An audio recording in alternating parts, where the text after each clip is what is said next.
खेसारी लाल यादव का आज एक गाना आया है, आरा में आके फसलू। जी हाँ, और ये गाना म्यूज़िक रिकॉर्ड भोजपुरी पे आया है।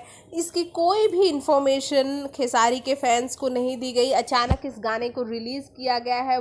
इस चैनल के सब्सक्राइबर की अगर आप बात करेंगे तो लगभग 1,92,000 तो इसके सिर्फ सब्सक्राइबर हैं, यानी काफ़ी कम सब्सक्राइबर वाले चैनल पर रिलीज़ किया गया है और किसी को बताया नहीं गया है।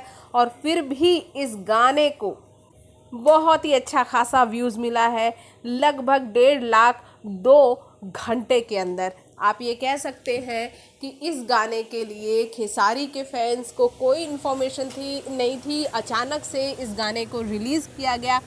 ये गाना आते ही बवाल मचा चुका है, लोगों को ये बहुत पसंद आ रहा है गाना।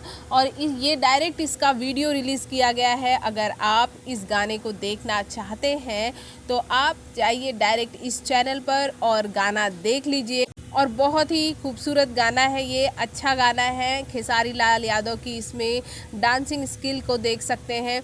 और इस गाने में उनका साथ दिया है अंतरा सिंह प्रियंका ने। और इन दोनों की जोड़ी जब आती है तो बहुत ही अच्छी लगती है। गाना भी वाकई बहुत खूबसूरत है। आप यहाँ ये कह सकते हैं पवन के आरा वाले सॉन्ग को सीधी टक्कर देने आ गया है खेसारी लाल यादव का ये सॉन्ग। भोजपुरी जगत की हॉट और मसालेदार गॉसिप के लिए हमें सब्सक्राइब करना बिल्कुल ना भूलें।